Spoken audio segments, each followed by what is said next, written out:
Bom dia. O tema que nós vamos abordar agora é sobre asma.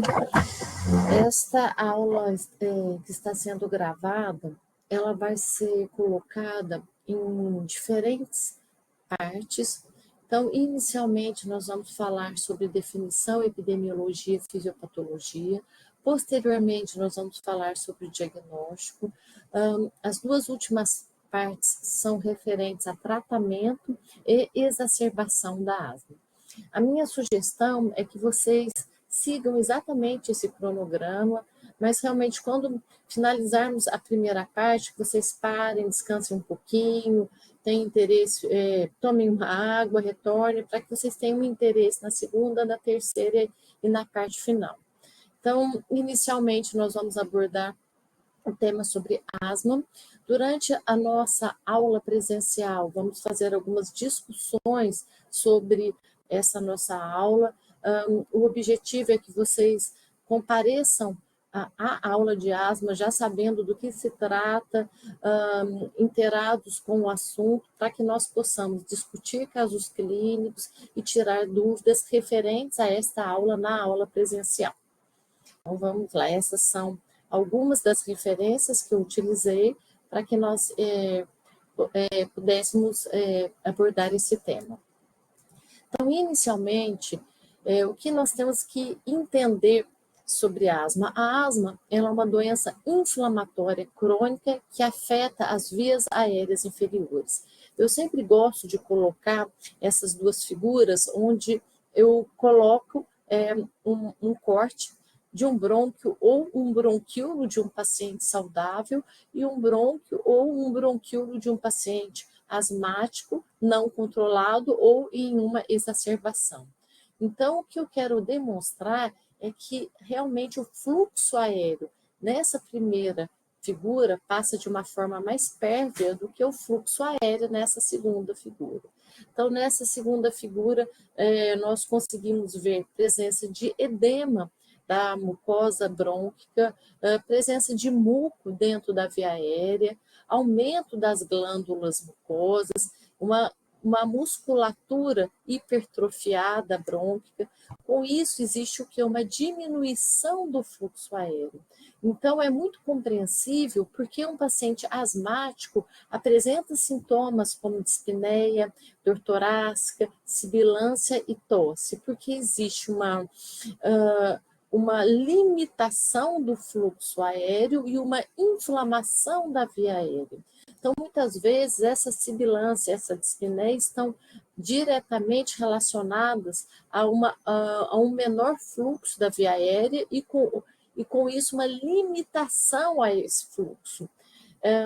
Vocês vão ver com a professora Juliana, acredito que vocês já tiveram, né, no primeiro dia do curso, uma abordagem sobre espirometria, e a espirometria do paciente asmático cursa exatamente com uma limitação variável ao fluxo aéreo, e essa limitação acontece exatamente por um menor fluxo dentro desta via aérea. O que nos ajuda muito a definir essa doença é que o fato dela ser uma doença inflamatória, esses sintomas, como a dispneia, a dor torácica, a sibilância, podem variar ao decorrer do tempo, de acordo com o tratamento ou com alguma exposição do tratamento, e também podem variar de acordo com a intensidade. Então, para que fique tudo de uma forma mais sucinta, a asma é uma doença inflamatória das vias aéreas, onde existe uma limitação a esse fluxo aéreo. Essa via aérea inflamada, edemaciada e obstruída vai ajudar com que o paciente tenha sintomas como dispneia, dor torácica, sibilância e tosse, e esses sintomas podem variar de acordo com o tempo e de acordo com a intensidade. Eu sempre gosto de trazer essa figura de uma compositora, que era uma compositora asmática, e ela faleceu por essa doença. Então, o que eu trago, né, o que eu gosto de colocar para vocês, que essa compositora e essa cantora, ela tinha um nível cultural, socioeconômico, que fizesse com que fosse possível ela tratar um quadro de asma, mas ela acabou tendo um broncoespasmo, uma exacerbação da asma e veio a óbito. Então, isso é uma questão comum no nosso país. Eu trago exatamente para nós alertarmos pacientes asmáticos para que eles possam tratar melhor. No nosso país, a asma ela é muito incidente e ela ainda é a terceira causa de hospitalização do Sistema Único de Saúde. E apenas 12% dos pacientes asmáticos eles têm uma asma bem controlada. Acredita-se que isso aconteça muito pela baixa adesão ao tratamento. Então, vamos entender um pouquinho mais sobre essa doença, o que faz essa doença ser uma doença tão complexa, o que faz o paciente asmático responder melhor ou pior ao tratamento. O que nós sabemos que ela é uma doença realmente complexa e heterogênea, onde podem existir diferentes fenótipos e diferentes endótipos. O que são fenótipos? Os fenótipos dos pacientes asmáticos são as características clínicas de um indivíduo. Geralmente, os fenótipos de uma doença estão totalmente relacionados à genética do paciente e o ambiente pelo qual o paciente asmático está exposto. E os endótipos são os mecanismos moleculares, ou seja, a fisiopatologia que vai levar ao fenótipo, ou seja, a fisiopatologia que vai levar àquela característica clínica de um indivíduo. Eu gosto muito de colocar um exemplo na aula que talvez faça com que os alunos consigam entender o que eu coloco. Vocês imaginam um paciente que tem anemia. A anemia do paciente pode ser microcítica, hipocrômica, macrocítica, mas sempre vai ser anemia. Então, a asma acontece isso. Dependendo das características do indivíduo, das características genéticas da asma naquele indivíduo, as manifestações clínicas podem ser discretamente diferentes e a resposta ao tratamento também. Então, dentro dos fenótipos, nós temos os fenótipos que nós chamamos de fenótipos inflamatórios. Neles, nós temos a asma eosinofílica, que pode ser alérgica e não alérgica. Nós temos, por exemplo, a obstrução crônica de vias aéreas, que são aqueles pacientes que foram asmáticos a vida toda, em algum momento da vida não trataram de uma forma correta, eles podem ter o que a gente chama de uma obstrução fixa das vias aéreas. Tem alguns pacientes dentro dos fenótipos que vão ter uma resistência maior ao corticoide do que outros indivíduos, e existem também aqueles indivíduos obesos, onde a asma ela pode ter uma manifestação diferente e o indivíduo ele pode ter uma resposta ao tratamento totalmente diferente de um paciente não obeso. Nós vamos talvez colocar alguns exemplos posteriormente de uma forma mais completa. Então, esses são os fenótipos do paciente asmático. E os endótipos e a fisiopatologia. Onde entra essa fisiopatologia? Nós temos um marco dentro da asma, a presença da inflamação do tipo 2 ou do tipo linfócito TH2 alta, e uma segunda característica seria uma inflamação não tipo 2 ou uma inflamação T2 mais baixa, TH2 mais baixa. Então, ainda dentro dos exemplos dos fenótipos dos pacientes asmáticos, vamos falar um pouquinho sobre a asma alérgica. Nós sabemos que a asma alérgica é o fenótipo mais presente da asma. Ela é uma doença que ela é mais comum iniciar na infância. O paciente pode ter manifestações de atopia durante a vida, como doenças alérgicas, como, por exemplo, uma dermatite atópica, presença de eczemas, uma rinite alérgica. Os pacientes, geralmente, eles têm história familiar de asma, e na grande maioria, a inflamação desses pacientes são eosinofílicas. Outros exemplos seriam, por exemplo, a asma de início tardio, até um tempo grande atrás, podemos colocar pelo menos uns 15, 20 anos atrás, nós tínhamos talvez a ideia inicial que a asma ela teria apenas características alérgicas. Nós sabemos que hoje isso não acontece. Então, a asma, ela pode sim, ela ter um início tardio, em mulheres, geralmente na vida adulta, após 50 anos, onde as manifestações atópicas não são as mais comuns. E qual é uma questão que deve ser colocada? Que esses pacientes com asma, essas pacientes, né, que é mais comum em mulheres que em homens, mas também pode acometer homens de início tardio, essa asma de início tardio que cometem mais mulheres na vida adulta, elas têm uma resposta ao corticoide diferente da asma eosinofílica. Então, geralmente, a resposta ao corticoide é um pouquinho menor do que da asma eosinofílica. Um terceiro exemplo foi o que eu já citei anteriormente, a asma com limitação ao fluxo aéreo. Então, são pacientes que desenvolvem obstrução fixa das vias aéreas, nós vamos ver isso dentro da fisiopatologia, e um remodelamento da parede das vias aéreas. Eu dei um exemplo prévio sobre aqueles pacientes que são asmáticos durante toda a vida e não trataram de uma forma adequada, permanecendo expostos a uma reação inflamatória contínua de vias aéreas. Um segundo exemplo de pacientes que podem cursar com uma asma com limitação ao fluxo aéreo são os pacientes tabagistas, são aqueles pacientes que eles tiveram também um outro tipo de reação inflamatória contínua na via aérea, e isso pode levar, então, a uma obstrução fixa das vias aéreas, um remodelamento e um processo inflamatório que, então, será irreversível. Então, dentro dessa fisiopatologia, que dentro da fisiopatologia que vai levar a esses fenótipos que eu falei previamente, nós temos aquela divisão que eu coloquei, que é exatamente a presença de ter um TH2 mais alto ou um TH2 mais baixo. Então, existe uma relação com uma resposta linfocitária tipo TH2 mais alto, onde a célula predominante é o eosinófilo.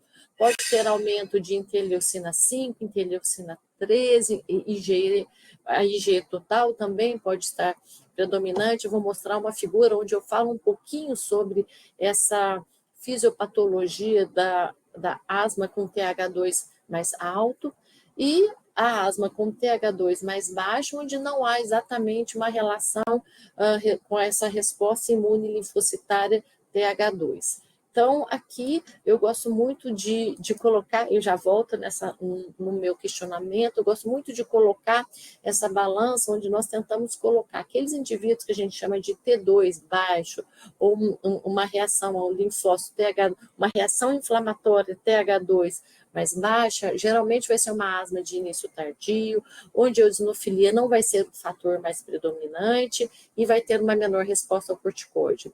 Mas a asma, como eu falei previamente, a asma alérgica, que tem que é o fenótipo mais comum, são aqueles indivíduos que vão ter uma resposta ao linfócito TH2 mais alta, é uma asma de início precoce, que geralmente iniciou no período da infância. O indivíduo ele pode ter atopias, como eu falei previamente, presença de dermatite atópica, rinite alérgica, aumento de IgE.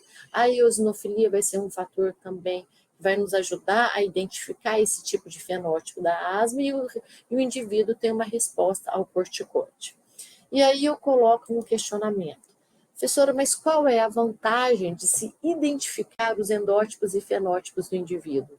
Quando o indivíduo entrar na nossa sala, necessariamente eu vou precisar colocar o fenótipo daquele indivíduo ou eu vou poder colocar que aquele paciente é asmático? Claro que a nossa hipótese diagnóstica vai entrar como asma, mas eu tenho que entender que muitas vezes aquele paciente que vai ter uma asma, por exemplo, eosinofílica, com perfil mais alérgico, ele vai ter uma resposta melhor ao corticoide inalatório do que aquele paciente, por exemplo, que tem uma asma com obstrução fixa, uma asma relacionada ao tabagismo, como nós falamos previamente. Então, isso é muito importante para que nós entendamos que talvez aquele paciente eu vou precisar utilizar uma dose maior de corticoide, ou se ele não responder, nós conseguimos, para que a gente consiga entender exatamente por que a resposta dele não foi tão adequada. Então, a vantagem de se identificar os endótipos e os fenótipos da asma é para que nós possamos individualizar o tratamento de cada paciente. Agora, entrando um pouquinho dentro da fisiopatologia, eu vou retirar a minha câmera para que fique mais Isso, mas para que a figura fique maior e a gente consiga também pontuar de uma forma mais clara para vocês. Então, existem aqui dois slides que eu gosto e que eu falo um pouquinho sobre fisiopatologia. Então, este é um slide um pouquinho mais completo, onde eu falo sobre a fisiopatologia da inflamação da asma com a resposta TH2 mais alta. Então, são vários, se nós formos colocar, são vários os mecanismos, desde a entrada dos alérgenos até a apresentação dos alérgenos pela célula dendrítica para o sistema imunológico, a partir daí a resposta do linfócito TH2, algumas interleucinas que acabam sendo mediadores para que outras células inflamatórias liberem outros mediadores. Então, essa é uma figura muito mais completa, mas eu gostaria de abordar realmente essa fisiopatologia dentro dessa figura. Ela é uma figura mais simples, mas eu acredito que fique mais clara para o entendimento de vocês. Então, aqui é a mesma fisiopatologia, então vamos colocar um alérgeno específico, um ácaro. Então, o paciente ele vai ser exposto a um alérgeno específico ao ácaro, então esse alérgeno ele vai ser apresentado ao sistema imunológico pela célula dendrítica. Essa célula dendrítica vai fazer com que, vai levar, né, esse ácaro ao sistema imunológico, e o sistema imunológico vai reconhecer esse corpo estranho, entre aspas, através, né, da produção dos linfócitos TH2 mais altos. Com isso vai haver a produção de uma série de interleucinas, e essas interleucinas vão servir como mediadores a células específicas que irão liberar outros mediadores inflamatórios que chegarão na parede de vias aéreas e farão uma série de mudanças que eu vou mostrar para vocês a partir de agora. Eu gosto muitas vezes de dar um exemplo específico em relação ao estímulo que essas interleucinas fazem, por exemplo, nos mastócitos. Então, vocês imaginem que esses mastócitos eles podem degranular, né? Eles abrem, entre aspas, e vão liberar leucotrienos, vão liberar histamina. Então, todos esses mediadores liberados por essas células, eles vão ter uma ação na parede das vias aéreas e vão fazer com que, só um minutinho, volte aqui, vão fazer com que exista, por exemplo, uma lesão na integridade epitelial, vai fazer com que exista uma inflamação nessas vias aéreas. Aqui, talvez, um corte que a gente costuma colocar, né, um corte sagital, aqui nós conseguimos ver a presença, né, de uma inflamação aqui da parede da via aérea, mostrando que isso vai levar a uma obstrução, anormalidades no controle neural autonômico, ou seja, vai fazer com que o brônquio e os bronquíolos tenham mais chance realmente de levar ao broncoespasmo, a presença da secreção de muco. Costuma-se falar que a hipersecreção de muco está muito relacionado com a interleucina 5, as mudanças na função mucociliar, ou seja, esse epitélio ciliar ele fica mais lento, a forma como ele trabalha é prejudicial, e esses indivíduos eles são mais expostos também a quadros infecciosos. Então, vamos voltar lá atrás. Então, o que eu quis mostrar para vocês que essa fisiopatologia, esse aumento desse linfócito TH2, todo esse processo inflamatório, ele vai levar a essas alterações na parede epitelial, na parede das vias aéreas, onde os indivíduos vão cursar, então, com aqueles sintomas que eu coloquei previamente, como dispneia e sibilância. Então, nós estamos falando da fisiopatologia geral da asma, tanto da fisiopatologia com linfócito TH2 alta, como a fisiopatologia do linfócito TH2 mais baixa, vão levar a algumas alterações na parede das vias aéreas. Já é muito claro como funciona a fisiopatologia do linfócito TH2 mais alto.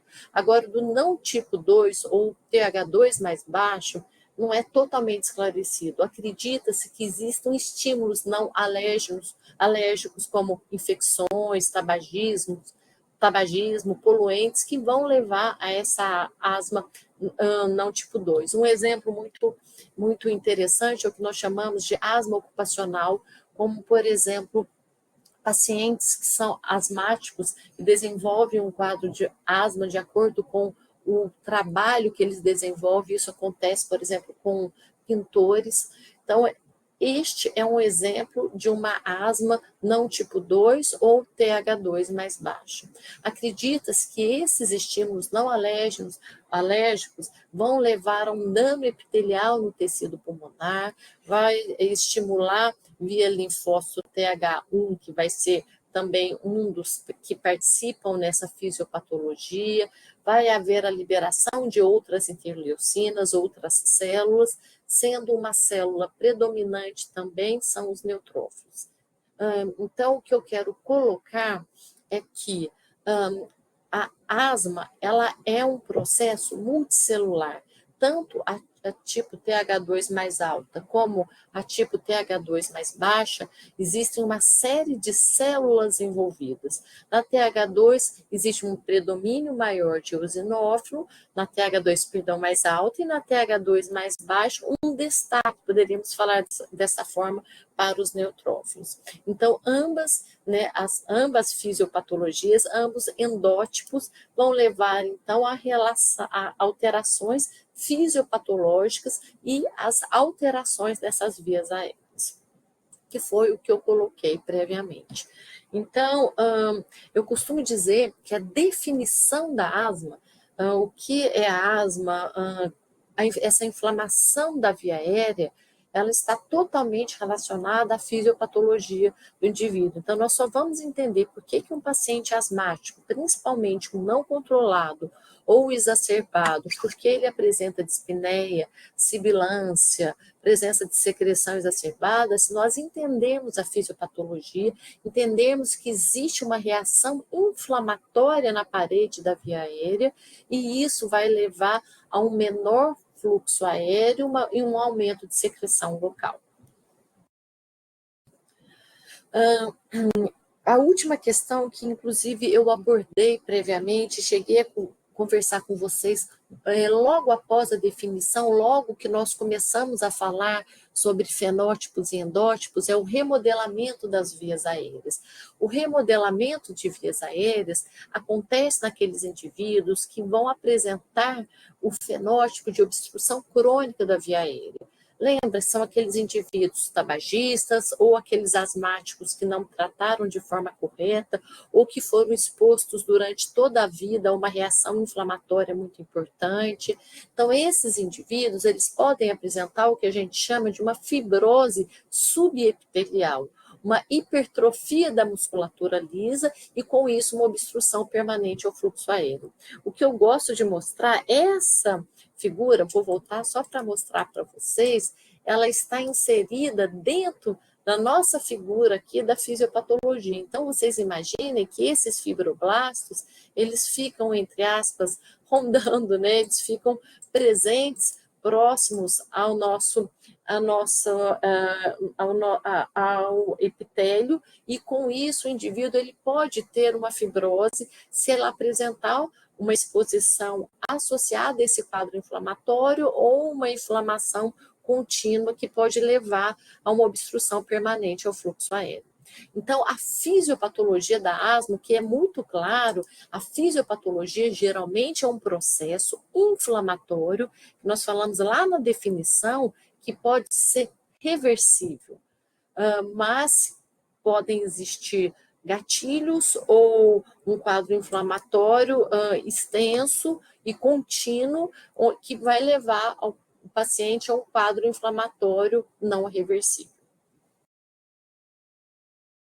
Então, essa questão da fisiopatologia, eu costumo colocar com os alunos que a dúvida ela é persistente, uma série de questionamentos são levados durante a aula. Por favor, anotem, coloquem quais foram as suas dúvidas para que nós possamos discutir ao decorrer da aula. Perfeito? Vamos, então, para a nossa segunda parte. nós vamos falar um pouquinho agora sobre o diagnóstico do paciente asmático. Eu gostaria que vocês ficassem atentos um pouquinho nessa abordagem. Então, nós vamos iniciar essa segunda parte, que se trata do diagnóstico da asma com um caso clínico. Uma paciente de 30 anos, do sexo feminino, solteira, reside em São Paulo há 12 anos, empregada doméstica. A queixa principal dessa paciente é falta de ar e chiado no peito há 1 ano. Então, a paciente relata quadros de dispneia e sibilância desde a infância. Durante a adolescência, ela teve uma melhora completa dos sintomas e há cerca de 10 anos ela retornou com dispneia e sibilância aos esforços, com piora principalmente após contato com produtos de limpeza, ar frio, poeira e animais domésticos. Entre as crises, ela tinha curtos períodos que ela permanecia assintomática e no último ano houve uma piora dos sintomas. Há 2 meses ela precisou procurar o pronto-socorro e desde então ela apresenta limitação para atividade física, sintomas noturnos 3 vezes por semana e o uso de salbutamol 2 vezes ao dia. O salbutamol é um broncodilatador, um beta-2 agonista de curta duração. De antecedentes familiares, o pai é portador de rinite alérgico e o irmão é asmático, nega etilismo e nega tabagismo, nega alergia a medicações e no exame físico ela estava em bom estado geral, corada, hidratada, eupneica, e o que chamava atenção realmente era o murmúrio vesicular com sibilos difusos bilateralmente. Então, este é um caso clínico típico de uma paciente asmática. O que eu desejo nessa segunda parte da nossa aula, que nós consigamos entender por que esse caso clínico tem uma relação grande com asma, como nós vamos fazer o diagnóstico dessa paciente, o diagnóstico clínico e através de exames complementares e como nós vamos classificar essa nossa paciente. Então, o diagnóstico, eu costumo falar muito para os alunos, que o diagnóstico do paciente asmático, ele é clínico. Então, nós vamos fazer o diagnóstico através da anamnese e o exame clínico, o exame físico. Porém, o diagnóstico funcional, ou seja, a presença da espirometria, ela nos ajuda de uma forma infinita. Mas o que eu costumo dizer e discutir é que muitas vezes um paciente asmático, ele vai apresentar uma espirometria normal, e a clínica e o exame físico vão nos levar ao diagnóstico. Então, vamos falar um pouquinho sobre o diagnóstico clínico, diagnóstico funcional, ou seja, exames que nos ajudam a avaliar a função pulmonar, e exames laboratoriais que podem também nos auxiliar e levar ao diagnóstico de asma. Então, novamente, o diagnóstico clínico vai ser feito através da anamnese e o exame físico, o diagnóstico funcional. Nós vamos falar principalmente da prova de função pulmonar, nós vamos citar, porque na nossa disciplina vocês têm uma aula só de espirometria. Nós vamos demonstrar que medidas do estado alérgico, como, por exemplo, a medida sanguínea do IgE total pode nos ajudar. Nós vamos mostrar que existem testes que nos ajudam a ver o grau de inflamação das vias respiratórias, como o óxido nítrico exalado e o escarro induzido, e vamos entender que para fazer o diagnóstico diferencial de outras doenças, o raio-x de tórax tem um papel muito importante.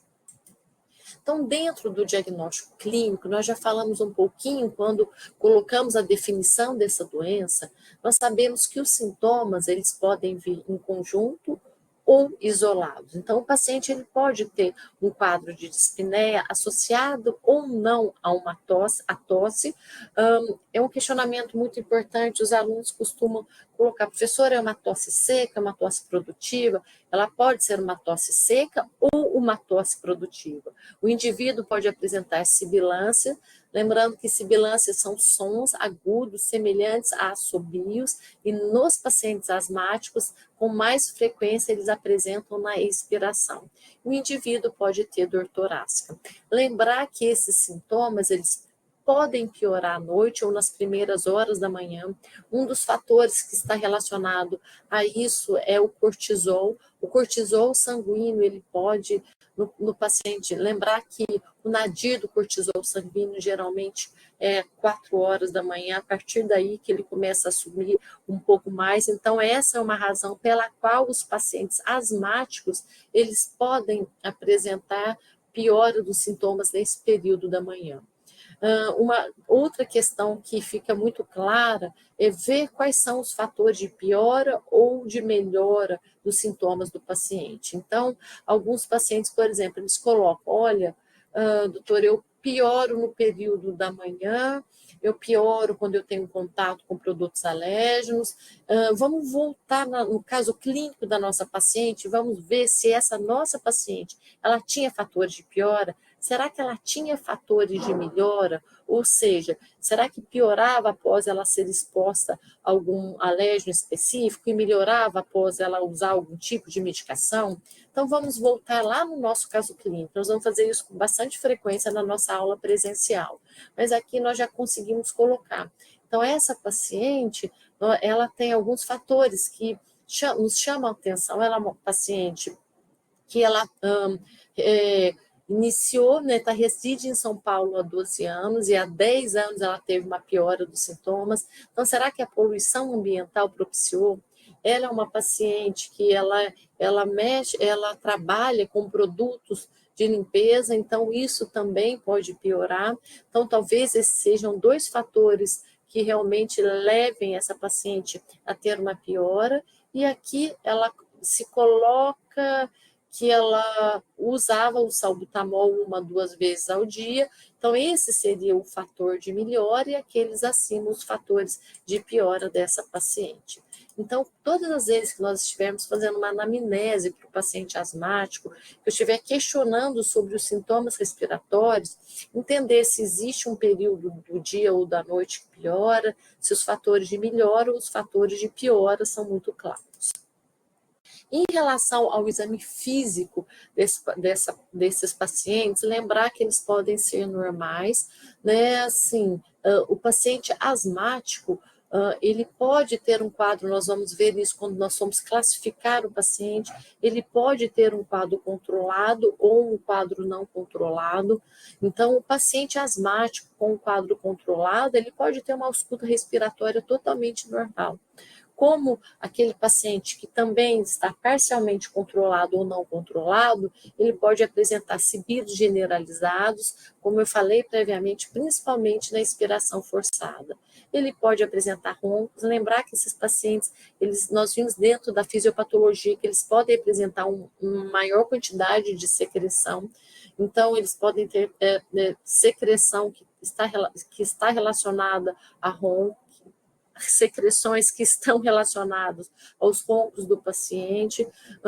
Eu costumo, no ambulatório, todas as vezes que eu examino um paciente, principalmente o paciente asmático, se ele tem a presença de ronco, eu costumo pedir para ele tossir, para que a gente auscute novamente e veja se isso modifica com a tosse. Então, às vezes eu peço para que o paciente faça uma expiração forçada, para que eu certifique que esse sibilo ficou mais evidente. Então, algumas dicas ou algumas questões no exame físico do paciente asmático pode nos ajudar a levar ao diagnóstico. E lembrar que nós estamos falando de pacientes inicialmente fora das exacerbações. Eu costumo falar na aula para os alunos que um doente, ele pode ter diferentes exames físicos, dependendo de qual período ele se encontra de uma doença. Se ele tiver com uma doença leve, controlada, o exame físico pode ser normal. Se o paciente estiver, por exemplo, numa exacerbação, nós vamos ver na nossa última abordagem que eles podem apresentar, por exemplo, presença de aumento da frequência respiratória, uso de musculatura acessória, a posição que o paciente vai permanecer para que melhore a dispneia vai estar relacionada à nossa inspeção no exame físico. Então, no momento, nós não vamos falar sobre o exame físico dos pacientes com exacerbações, vamos deixar para falar no nosso último tempo. Então, o exame físico do paciente pode estar relacionado à gravidade da doença ou o momento exato, se o paciente está exacerbado ou não. Como eu falei previamente, essas são algumas alterações que nós podemos encontrar naqueles pacientes com exacerbações. Aumenta a frequência respiratória, cardíaco, uma fase expiratória mais prolongada. O paciente, muitas vezes, se ele tiver uma obstrução muito importante, ele pode ter o que nós chamamos de tórax silencioso, ausência de murmúrio vesicular, o uso de musculatura acessória, a posição, né, que ele permanece sentado com o braço apoiado, com a intenção que tem um pouco mais de alívio em relação a esse tipo de sintoma. Então, são diferentes achados do exame físico de um mesmo paciente. Em relação ao diagnóstico, então, falamos inicialmente sobre o diagnóstico clínico, com a anamnese e o exame físico. Agora, em relação ao diagnóstico funcional, o nosso exame de escolha para o diagnóstico da asma é a espirometria. Como eu falei previamente, vocês tiveram, né, uma aula sobre espirometria. Lembrar que quando existe um distúrbio ventilatório neste paciente, o distúrbio que permanece é o distúrbio obstrutivo. A espirometria nos pacientes asmáticos nos ajudam a fazer o diagnóstico, nos ajudam também a acompanhar o paciente asmático, mesmo para saber se ele está tendo uma boa resposta ou não ao tratamento. Existem outros métodos diagnósticos que nos ajudam a fazer, a avaliar a função pulmonar do paciente. Existe um tipo que se chama pico de fluxo expiratório. Ele, eu acredito que não foi abordado junto com a aula de espirometria. Ele é um aparelho um pouco mais simples, né? Um pouco não, ele é um aparelho muito simples, onde o paciente ele faz uma manobra expiratória nesse dispositivo.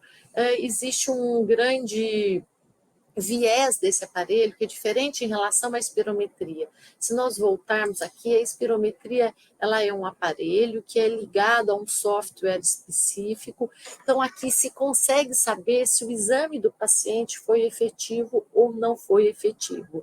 No pico de fluxo, a manobra do paciente está muito relacionada ao esforço que ele vai fazer. Então, muitas vezes, se não for do interesse do paciente que ele tenha um bom exame, ele não vai fazer ele vai fazer uma manobra não adequada, e nós não vamos ter certeza, como na espirometria, se ela for uma manobra eficaz ou não.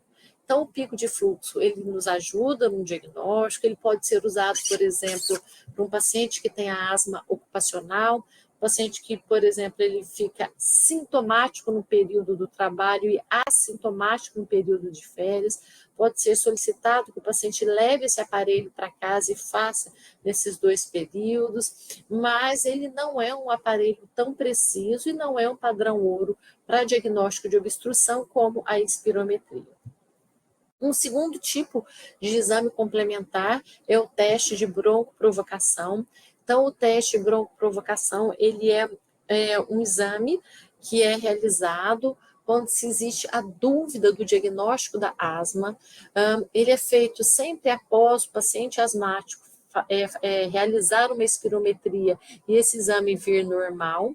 Então, se um paciente asmático faz uma espirometria e ela vem normal e existe uma dúvida em relação a esse diagnóstico, pode ser feito esse teste de broncoprovocação. Então, esse teste, através desse teste, são administrados agentes broncoconstritores através de uma nebulização, né, que tenta mostrar nessa figura, um agente broncoconstritor, por exemplo, a metacolina, e são feitas repetidas administrações desse agente e, posteriormente, espirometrias, né, manobras de espirometria, de prova de função pulmonar, com o intuito de provocar realmente a via aérea do paciente e checar se existe uma queda da função pulmonar do paciente. Então, esse exame não é um exame feito com frequência para pacientes asmáticos. Para pacientes asmáticos, como eu falei previamente, ele é feito quando existe a dúvida na clínica desse paciente, no exame físico e com uma espirometria normal. Outros exames que podem nos ajudar, principalmente quando estamos atrás de uma asma alérgica, são testes de alergia. Aqui entra neste setor os testes cutâneos de prick teste ou intradérmico.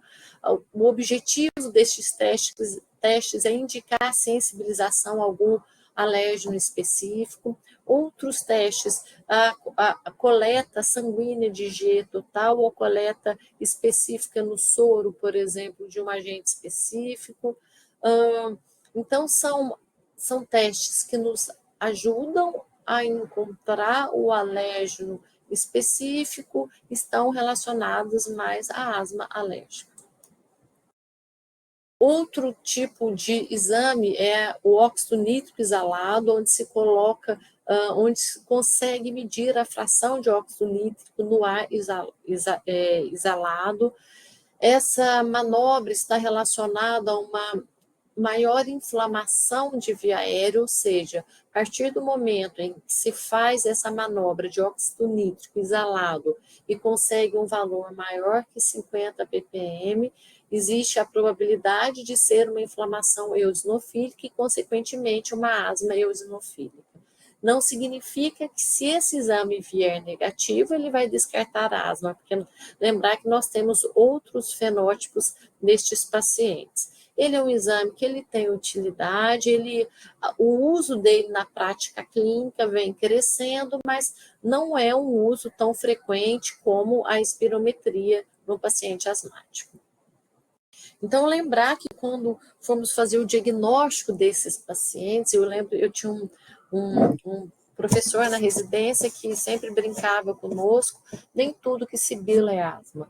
Então, lembrar que doenças de vias aéreas, elas podem apresentar sintomas comuns, e esses sintomas comuns, eles podem estar relacionados a outras doenças, como, por exemplo, a doença pulmonar obstrutiva crônica.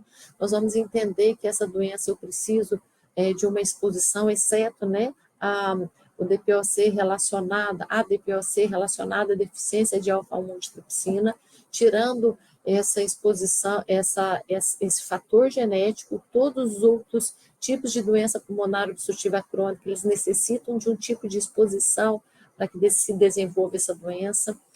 Vamos ter uma aula semana que vem que nós vamos falar um pouquinho mais sobre isso.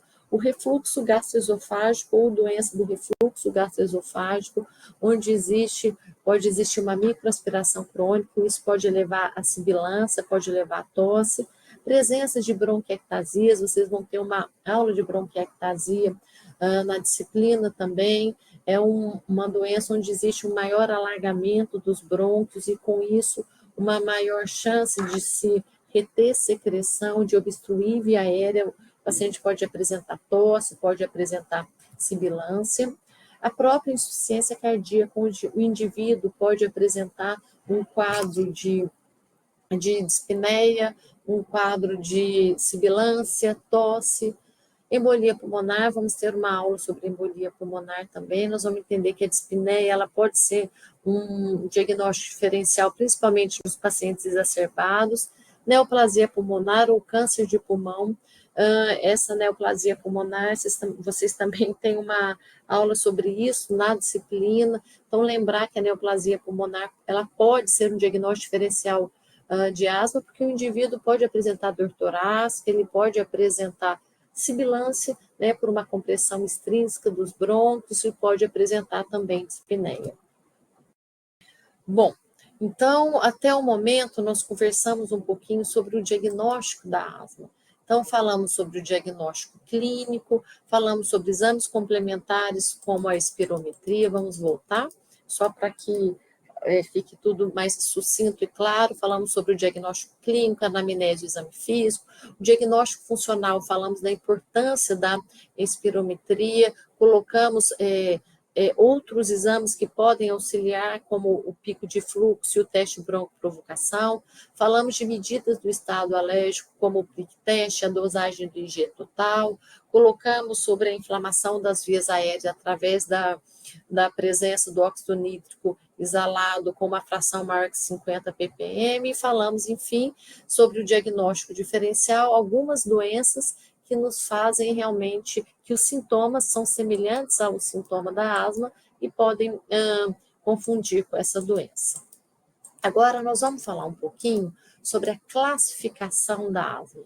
Então, é interessante que quando eu classifico um paciente asmático, eu já fiz o diagnóstico. Então, aquela nossa paciente que nós vimos previamente, vamos voltar lá atrás, vamos voltar, que eu acho isso importante para que a gente entenda se o nosso diagnóstico clínico ficou claro através desse caso clínico. A nossa paciente, ela tinha dispneia, ela tinha sibilância, ela chegou a ficar um período sem sintomas, voltou a ter sintomas novamente, ela tinha sintomas que eram sintomas intermitentes, ou seja, ela ficava um período sem ter sintomas e depois retornava, e ela tinha fatores de pior e fatores de melhor. Então, a clínica desse paciente foi muito compatível. Quando nós checávamos história familiar, ela tinha sim uma possibilidade, uma história genética de alergia, o pai portador de rinite alérgica e o irmão asmático, e no exame físico essa paciente tinha presença de sibilos difusos bilateralmente. Então, sim, o diagnóstico clínico dessa paciente muito compatível. Não colocamos uma espirometria, mas através da clínica desse paciente conseguimos sim direcionar para um diagnóstico de asma.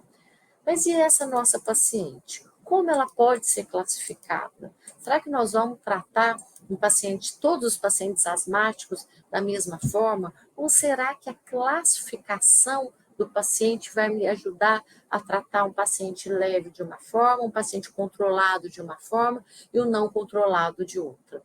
Então, a classificação, o objetivo da classificação é exatamente essa, para que eu possa entender mais o meu paciente e tratar o meu paciente de acordo com o sintoma que ele está tendo naquele momento.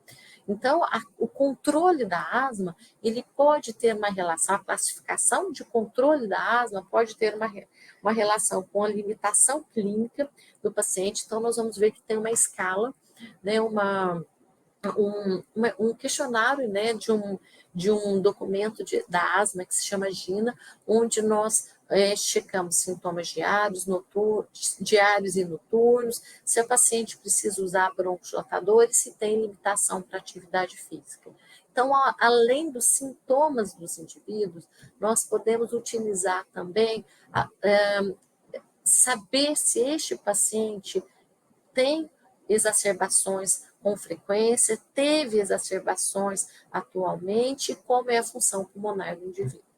Então, no controle da asma, nós podemos avaliar sintomas, nós podemos avaliar o número de exacerbações atuais, recentes, antigas, e avaliar a função pulmonar através da espirometria. Aqui neste quadro, estão expostas ferramentas para avaliar o controle do paciente asmático. Então, são vários questionários que podem ser aplicados aos pacientes asmáticos, mas nós optamos por utilizar esse instrumento, né, que é um instrumento do GINA, que é um documento mundial sobre asma. Esse documento, ele é anualmente sempre revisado. Então, nós utilizamos esse documento para saber se o paciente é controlado ou não. Então, como que nós utilizamos esse questionário? Então, nós pegamos as últimas 4 semanas desse indivíduo e nós aplicamos eu já volto, porque só para não perdermos o fio da meada aqui, mas nós aplicamos essas 4 perguntas. Então, nessas últimas 4 semanas, será que aquela nossa paciente do quadro clínico teve sintomas de úmios mais que 2 vezes por semana? Sim, vamos marcar sim, porque ela estava tendo sintomas diários. Ela estava acordando à noite por causa da asma? Eu acredito que nós não falamos sobre despertar noturno, mas vamos colocar que sim. Usa medicação de resgate? Sim, estava utilizando. E tinha limitação para atividade física? Sim. Então, se levarmos em consideração que aquela nossa paciente ela tinha 4 critérios, nós somamos a pontuação desses critérios e ela vai ter o que nós chamamos de asma não controlada. Então, como eu falei previamente, só retornando, nós utilizamos essa classificação de acordo, né, com esse documento, que é um documento global de iniciativa para asma, que é atualizado todos os anos. Então, dentro deste documento, eu consigo utilizar uma ferramenta para checar se a minha paciente ela está controlada ou não da asma. Então, nós levamos em consideração que aquela nossa paciente, ela é uma paciente asmática, nós fizemos o diagnóstico através dos sintomas do paciente, do exame físico, através da história genética, né, da história familiar. Provavelmente nós vamos solicitar uma espirometria para essa paciente, mesmo que ela tenha uma espirometria normal. A nossa hipótese diagnóstica vai manter dentro de uma paciente asmática. Se tiver uma alteração, provavelmente será um distúrbio obstrutivo, e nós vamos, então, através desse diagnóstico classificar. Então, pelo nosso diagnóstico, ela é uma paciente asmática com um quadro de controle como não controlado. Então, nós colocamos uma asma não controlada. A classificação de gravidade da paciente asmática, ela traz atualmente, nós costumamos dizer que ela traz algumas questões peculiares, porque essa classificação da gravidade, ela só pode ser avaliada de forma retrospectiva, ou seja, a partir da quantidade de medicação que o paciente está utilizando para se tornar controlado. Então, muitas vezes, quando o paciente chega comigo a primeira vez, eu não consigo já dizer se ela vai ser uma paciente leve, moderada ou grave. Então, eu tenho que deixar minha paciente controlada e, dependendo da quantidade de medicação que for necessário para que eu controle esse meu paciente, aí sim eu vou classificar ela como leve, moderada ou grave. Então, aquela nossa paciente inicialmente, nós vamos classificar ela como não controlada, mas nós não temos ainda a classificação da gravidade, porque realmente nós não sabemos se ela é uma paciente leve, moderada ou grave, porque nós não temos a quantidade de medicação que deixou essa paciente controlada.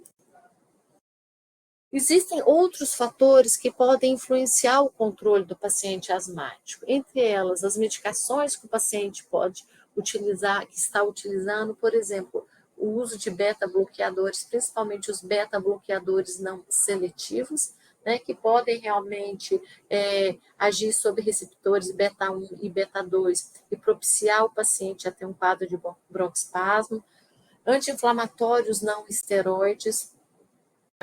Então, lembrar que os anti-inflamatórios não esteroides, eles podem agir na via do ácido araquidônico e podem predispor o paciente a ter um quadro maior de broncoespasmo. Alguns pacientes, não são todos, também eles podem ter uma reação a ácido acetilsalicílico. Então, temos que ficar sempre atentos para saber as medicações que o paciente está utilizando no momento, para saber se ele está controlado ou não por essa relação com essas medicações. Uma outra questão importante e que a gente costuma dizer que existem trabalhos já mostrando que a maior causa de não controle dos pacientes asmáticos é o uso inadequado dessa medicação, o uso inadequado das medicações inalatórias. O paciente ele pode ter também exposição domiciliar ocupacional, isso é uma coisa importante, com o que o paciente trabalha naquele momento. O paciente ele pode ser um paciente tabagista, então lembrar que o tabagismo ele pode aumentar a gravidade, acelerar a perda de função pulmonar do paciente asmático e algumas comorbidades que sempre nós temos que estar atentos se o paciente apresenta e se está controlado dessas comorbidades. Por exemplo, um paciente asmático que não está controlando, será que esse paciente ele é um paciente obeso? Será que ele tem um quadro de uma rinocinusite crônica que está fazendo ele descompensar frequentemente? Será que ele tem um quadro de uma doença do refluxo gastroesofágico com uma microaspiração crônica? É uma paciente gestante? A asma ela pode ter algumas manifestações diferentes dependendo da paciente dentro da gestação. Será que essa paciente tem algum distúrbio do humor, tem um quadro de ansiedade ou depressão? Lembrar que o distúrbio de humor mais comum do paciente asmático é o transtorno de ansiedade, e também checar se esse paciente ele pode ter o que nós chamamos de apneia do sono, que pode levar realmente o paciente a ter um quadro de piora da dispneia no período noturno, despertares frequentes, e isso, de alguma forma, além de piorar a asma, pode também confundir com o grau de controle do paciente. Bom, então, essa segunda parte nós abordamos o diagnóstico do paciente asmático. Eu costumo dizer que esta parte clínica ela é mais envolvente, nós conseguimos colocar alguns casos clínicos, falar um pouquinho dentro da prática, do dia a dia do paciente asmático, da nossa abordagem do paciente asmático. Então, tragam suas dúvidas, tragam alguns questionamentos que nós colocamos na aula, vamos ter outros casos na presencial para que a gente possa falar um pouquinho. Agora nós vamos para a nossa terceira parte sobre o paciente asmático.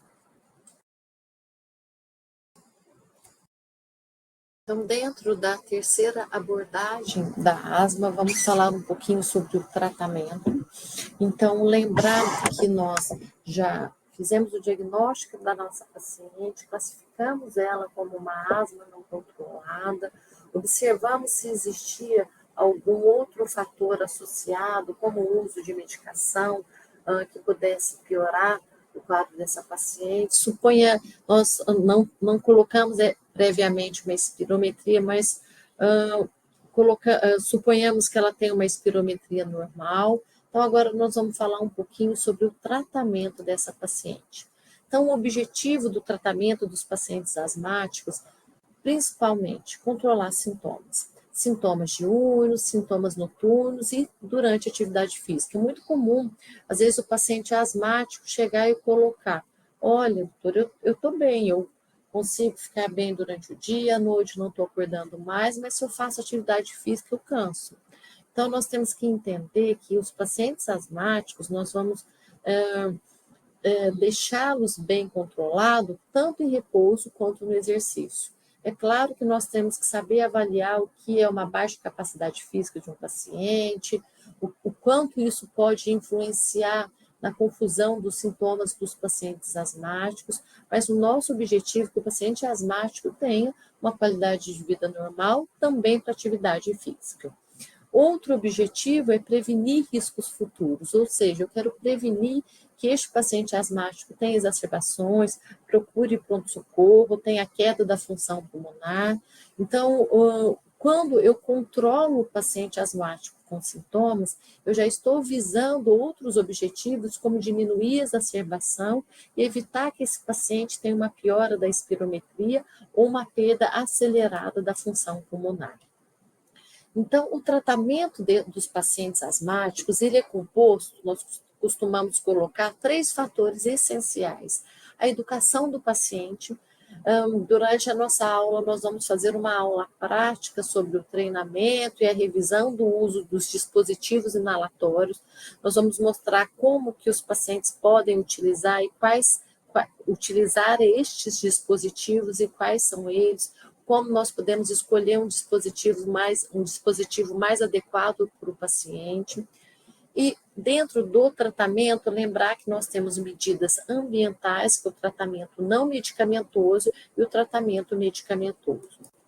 Dentro do tratamento não farmacológico ou não medicamentoso, tem algumas questões que sempre tem que ser colocada para os pacientes asmáticos, principalmente aqueles asmáticos com uma asma eosinofílica, com uma asma alérgica, seria evitar a exposição à fumaça de cigarro, ficar atento em relação a agentes que podem estar relacionados à piora dos sintomas do paciente, principalmente no trabalho, evitar medicações que possam piorar a asma, como nós colocamos previamente, eliminar umidade, mofo nas casas ou qualquer outro tipo de alérgeno que possa fazer o paciente piorar, e evitar outras exposições que nós já temos que que podem levar à piora do paciente, pelo de animais, ácaros. Alguns pacientes especificamente têm um quadro alérgico mais predominante do que outros. Então, este é o que nós chamamos de um tratamento não farmacológico. Agora, o tratamento farmacológico, ele vai ser feito através de medicações específicas, mas lembrar que tanto a medicação quanto o dispositivo inalatório, os dois têm o mesmo grau de importância. Eu costumo colocar que não tem uma única droga, ou uma única dose, ou um único dispositivo que nós vamos utilizar indistintamente para todos os asmáticos, ou seja, nós temos que individualizar o tratamento. Provavelmente cada paciente vai precisar de uma dose menor ou uma dose maior de corticoide, cada paciente vai se adaptar a um mecanismo inalatório diferente de outro, então a forma de tratar cada paciente, individualizar, vai ser um fator essencial para o sucesso ao tratamento.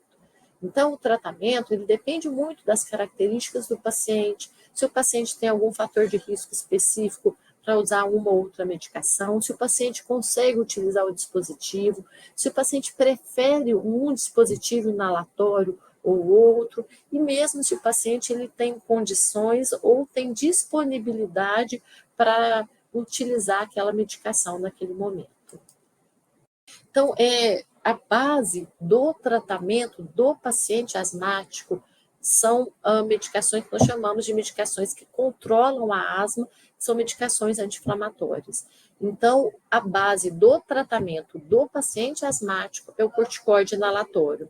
Esse corticoide inalatório, ele pode vir isolado ou em combinação com broncodilatadores.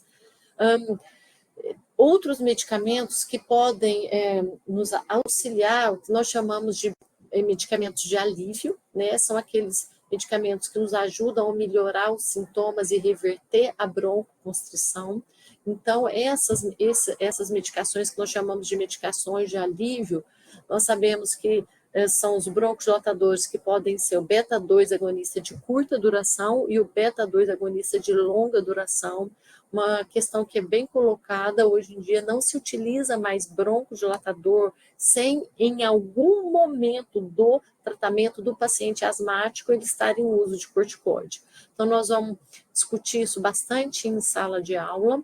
Existem outras medicações para pacientes asmáticos, nós vamos ver em passos, em steps mais avançados, são aqueles antagonistas muscarínicos de longa duração, que é um tipo, né, os antagonistas muscarínicos de longa duração ou anticolinérgicos, é um outro tipo de broncodilatador. Existem os imunobiológicos, aqui entra a anti-interleucina 5, anti-IgE, existem os antagonistas de receptores de leucotrieno, mas lembrar que os imunobiológicos, geralmente, eles vão ser medicação de escolha em pacientes que nós colocamos como asma grave ou um STEP mais avançado. Aqui uma lista, nós vamos ver isso também em sala de aula, uma lista de medicações, nomes de corticoides inalatórios, porque eu gosto de colocar essa tabela, porque nessa tabela nós conseguimos ver que os corticoides inalatórios, eles podem ter desde baixas doses, médias doses e altas doses, então nós conseguimos medicar o paciente, diminuir ou aumentar a dose do corticoide inalatório de acordo com a necessidade de cada paciente. Esse quadro é um quadro também bem importante, onde nós costumamos colocar que a partir do grau de classificação do paciente, se o paciente tiver uma asma controlada, provavelmente eu vou manter ou reduzir a medicação. Se ele tiver uma asma parcialmente controlada, não controlada ou exacerbada, eu vou ter que aumentar a medicação. Então, aqui tentando demonstrar como a classificação do paciente asmático está totalmente relacionada à escolha do tratamento para esse paciente. Este é um quadro, né? Eu gosto de mostrar este quadro. Existe, como eu falei previamente, este documento que é atualizado anualmente, que é o GINA. Esse documento ele mostra que nós podemos tratar o paciente de acordo com etapas. Nós temos uma primeira opção de preferência, uma segunda opção de preferência. Durante a aula presencial, nós discutimos bastante tratamento, porque eu acredito que é uma questão que sempre traz muito dúvida em relação aos alunos.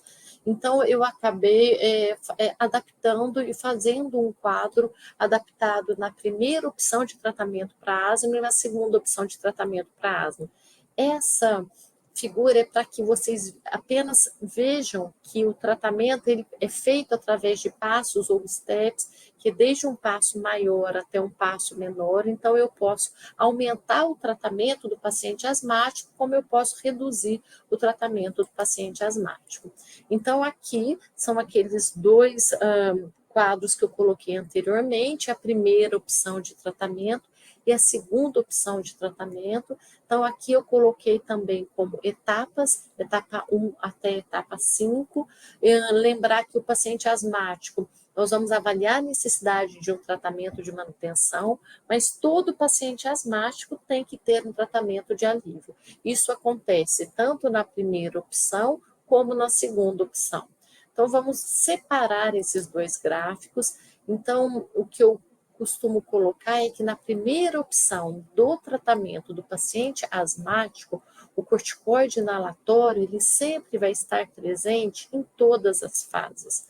Então, foi o que eu coloquei previamente, não existe a possibilidade de se utilizar um broncodilatador sem o uso de corticoide em qualquer tempo do tratamento. Então, aqui, etapa 1 e etapa 2, nós não temos tratamento de manutenção, mas na etapa 3, na 4 e na 5 nós temos. Então, inicialmente, se utiliza um corticoide inalatório com uma dose baixa associada ao formoterol ou um broncodilatador de longa duração. Na etapa 4, é um corticoide numa dose moderada e na etapa 5, é um corticoide numa dose alta associado a um broncodilatador de longa duração. Posso associar um antimuscarínico de longa duração, que também é um broncodilatador, ou o imunobiológico, como eu falei anteriormente, a anti-IgE ou a anti-interleucina 5.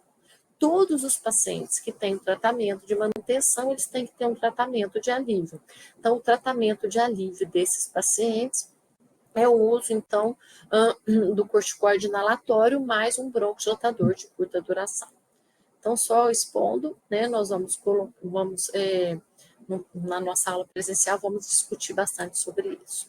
E a segunda opção, existe uma diferença entre a segunda opção e a primeira, principalmente em relação ao tratamento de alívio. Então, lembrar que no tratamento de alívio do paciente, na primeira opção, que é a opção prévia, nós usávamos um corticoide inalatório, um broncodilatador de longa duração. Olha que interessante, vamos pegar a etapa 3 dessa primeira opção. Então, a medicação aqui, que é utilizada como manutenção, é uma medicação que também é utilizada como alívio. Então, isso é uma questão muito importante, porque isso pode ajudar, inclusive, na aderência do paciente. Agora, um tratamento de segunda opção, nós colocamos que na etapa 1 não existe tratamento de manutenção, mas quando eu for utilizar o alívio, como eu falei previamente, como eu não tenho corticoide inalatório aqui, no meu alívio, eu tenho que colocar um corticoide inalatório mais um broncodilatador de curta duração quando necessário. Na etapa 2, eu começo com uma baixa dose de corticoide e no alívio eu coloco um broncodilatador com uma dose, né, do broncodilatador de curta duração apenas se necessário. Na etapa 3, já é semelhante à minha outra opção 1, aqui já entra um corticoide inalatório, um broncodilatador de longa duração. A etapa 4 também é semelhante à opção 1, com uma dose média do corticoide inalatório. Na etapa 5, uma dose alta, também é semelhante à opção 1. Então, o que difere nestes pacientes é que eles estão utilizando o broncodilatador de curta duração, se necessário. Porém, em algum momento, eles estão utilizando o corticoide inalatório.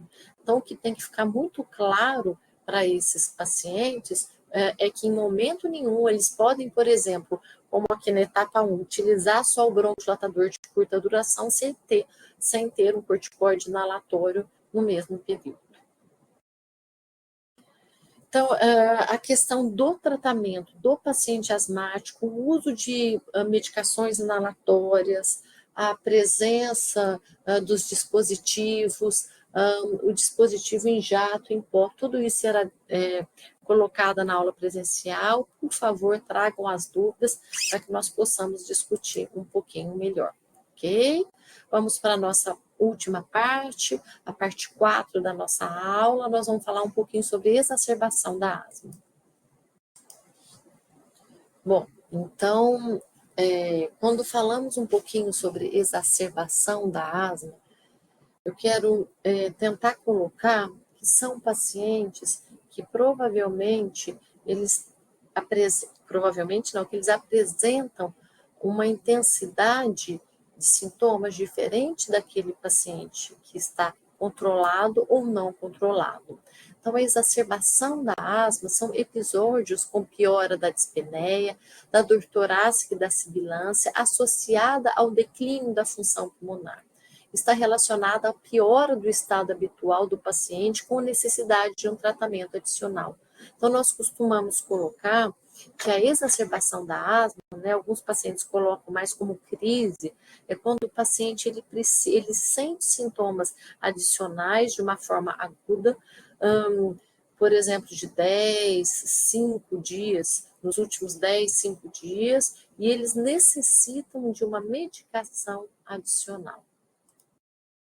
As exacerbações da asma, elas geralmente acontecem, as causas mais comuns são infecções virais e ou bacterianas e a baixa aderência ao tratamento. Então, são as duas causas mais comuns relacionadas à exacerbação dos pacientes asmáticos, mas principalmente os que não estão controlados, eles podem exacerbar com exercício físico, com estresse, com exposição a alérgenos ou com a descompensação daquelas comorbidades que eu falei previamente, como refluxo gastroesofágico, rinocinusite crônica, uma descompensação de doenças de base que o paciente já apresenta.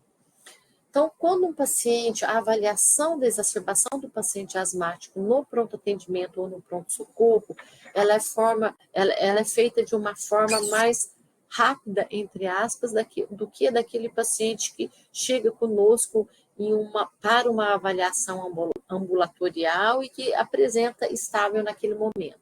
Então, nós vamos pensar que esse paciente que tem um quadro de exacerbação, de crise, eles chegaram de alguma forma instável no pronto-socorro. Então, ou ele está com um quadro de uma dispneia mais importante, ou ele está sibilando mais, ou ele está com aumento de uma frequência respiratória, ou ele tem uso de musculatura intercostal. Então, o que nós temos que fazer? Primeiro, nós temos que fazer uma história e um exame físico dirigido e mais rápido, porque lembrar que esse paciente está conosco no pronto-socorro, nós temos que tomar medidas de uma forma mais rápida para que ele possa melhorar.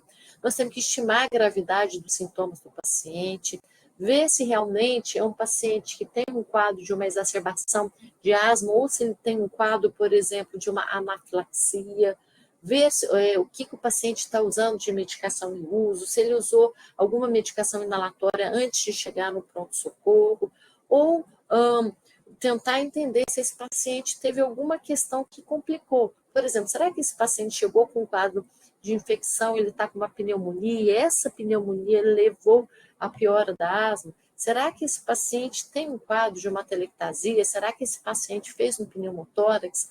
Então, lembrar que esses diagnósticos diferenciais são muito importantes para que a gente entenda a razão pela qual a asma do paciente não está controlado naquele momento. Então, inicialmente, nós temos que avaliar a gravidade dos sintomas. Então, o paciente chegou no pronto-socorro, ele está falando corretamente? Como que está a frequência respiratória, a frequência cardíaca? Esse paciente está saturando bem? Esse paciente ele tem um pico de fluxo, eu consigo medir a função pulmonar, isso em pacientes principalmente que têm uma gravidade maior, que têm exacerbações mais frequentes, alguns deles têm um pico de fluxo para que eles possam medir, né, e mesmo tentarem entender o grau da crise, até para que eles procurem pronto-socorro num momento adequado. Então, eu gosto muito desse quadro, ele nos ajuda, de alguma forma, a entender como como que é a nossa abordagem do paciente asmático. Então, primeira coisa, a avaliação inicial deve ser feita em todos os pacientes que chegam. Então, nós vamos checar a via aérea, ver se esse paciente está respirando corretamente, ver se esse paciente tem necessidade de pegar um acesso venoso, se a medicação que eu vou administrar vai ser via oral ou endovenosa. Esse paciente, ele apresenta sonolência, ele está confuso, tem um tórax silencioso, ou seja, ele tem uma obstrução tão grande de via aérea que eu não consigo nem escutar nenhum sibilio. Então, é importante que eu entenda esses sinais de gravidade. Se esse paciente tiver um desses sintomas, provavelmente é um paciente que tem uma gravidade maior. Então, eu tenho que já acionar a equipe de UTI, iniciar no mesmo momento a administração de broncodilatador de curta duração, oxigenoterapia, e muitas vezes vai ser necessário fazer a intubação orotraqueal desse paciente.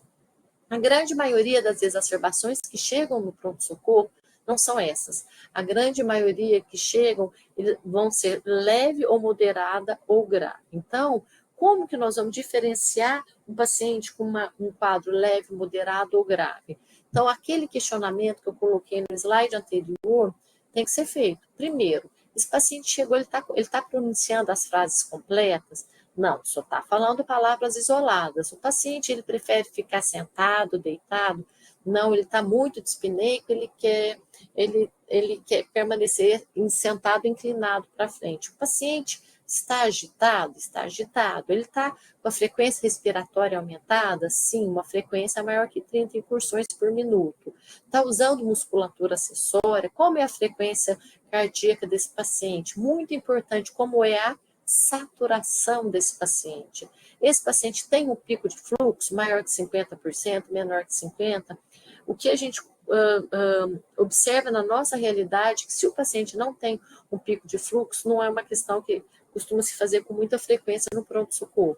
Não são todos os locais que têm o pico de fluxo para oferecer ou para que o paciente, para que a gente consiga medir. Então, eu quero colocar que os sintomas clínicos do paciente, sim, são suficientes para que a gente possa classificá-lo. Então, de acordo com essa classificação, leve, moderado ou grave, eu vou entrar na minha conduta.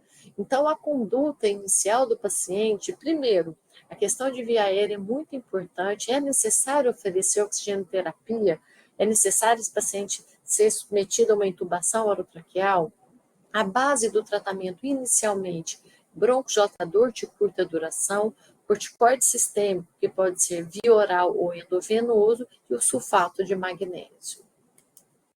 Então, aqui, de acordo com a classificação entre uma crise leve, moderada ou grave, eu vou medicar o paciente. Eu costumo dizer que essa classificação é uma classificação que nos ajuda, mas a conduta, ela é muito próxima. Então, vamos colocar aqui a conduta de um paciente que tem uma exacerbação leve, moderada ou grave. Usou o broncodilatador agonista de curta duração? Aqui usou, aqui também.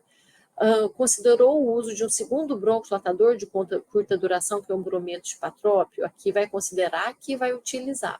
Então, eu quero dizer que utilizar os dois broncodilatadores de curta duração numa crise inicial de asma, numa exacerbação de asma, é uma boa alternativa. Está sendo necessário o uso de oxigênio para controlar, para manter uma boa saturação, pelo menos acima de 93%? Se sim, nós vamos utilizar. Na crise leve ou moderada, o corticoide oral muitas vezes é o suficiente, mas na crise grave, o paciente com uma frequência respiratória muito grande não é feito, né? Então, se nós formos colocar a conduta da crise leve ou moderada para grave, então o uso de broncodilatador, o uso de oxigênio quando necessário, corticoide, a via vai modificar, e aqui nós vamos considerar o uso do sulfato de magnésio, que não é uma medicação que é utilizada como escolha na crise leve ou moderada.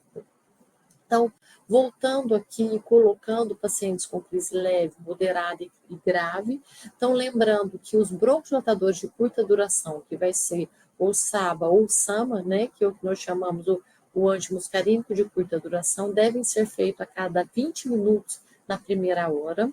Após essa primeira hora, nós vamos fazer de acordo com a necessidade do paciente. A dose do corticoide, se for um corticoide oral, eu posso fazer uma dose de 40 a 50 miligramas inicialmente, e se for endovenoso, uma dose de 200 miligramas. E lembrar que naqueles pacientes com quadro grave, o sulfato de magnésio, eu vou fazer geralmente 2 gramas diluído e vai correr no período de 20 minutos. Muito importante nesses pacientes em exacerbações, diagnósticos diferenciais, lembrar que esse diagnóstico diferencial é daquele paciente que chegou no pronto-socorro. Será que esse paciente ele teve uma reação anafilática? Né? Será que houve algo que desencadeou essa reação anafilática? Será que esse paciente aspirou um corpo estranho, mais comum em criança que adulto? Será que essa dispneia aguda desse paciente pode ser uma embolia pulmonar?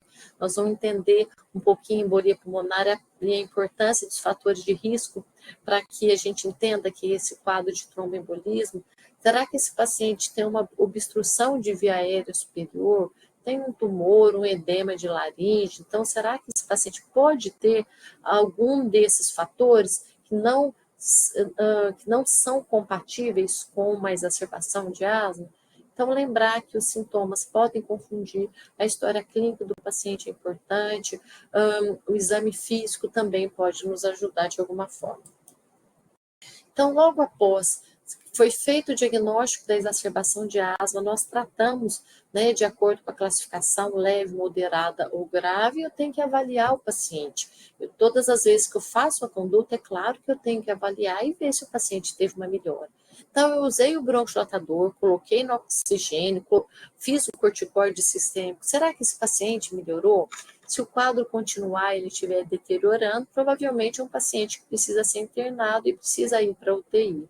Agora, se um paciente que ele vem tendo uma melhora, vamos avaliar a evolução clínica, se for possível fazer o pico de fluxo é feito ou não. A partir daí eu vou entender se esse paciente teve uma melhora ou não. Se ele teve uma melhora, eu vou considerar um planejamento de alta para o paciente. Se ele não teve uma melhora, eu vou continuar com o tratamento e provavelmente nós vamos ter que internar.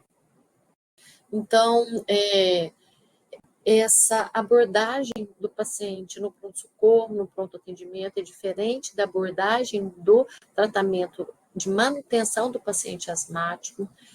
Durante nossa discussão, nós vamos colocar diferentes casos clínicos para que a gente possa entender e mesmo colocar a necessidade de se utilizar um bronquidilatador de curta duração e um corticoide oral, ou fazer apenas um tratamento de manutenção, diferenciar o que é uma asma não controlada de um quadro de uma exacerbação de asma. Então, por favor, levem as dúvidas, vamos discutir e, a partir daí, colocar tudo isso na prática através de casos clínicos. Ok? Muito obrigada, um bom dia para vocês.